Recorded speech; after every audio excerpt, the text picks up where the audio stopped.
નમસ્કાર, હું તમારા જોડે સતીશ વાનખડે. આપ જોઈ રહ્યા છો લોકપંચિત વાર્તા. રિપોર્ટ છે સુરત.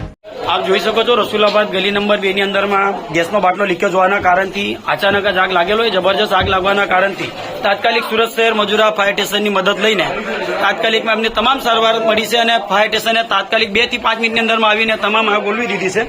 એમાં કોઈને ઇજાગ્રસ્ત થઈ નથી છે.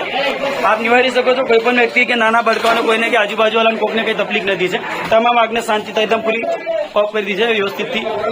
ખાલી દિવાલોના ગરમ હોવા કારણથી થોડું ઘણું આગની ઇન્સ્ટોલમાં જોવા રહેલું છે. અત્યારે હાલમાં ફાયર સ્ટેશનની ટીમે તમામ રૂપે બધી વસ્તુ કોઈને ક્લિયર રીતે કરી આપ્યું છે. જી જી જી જી જી જી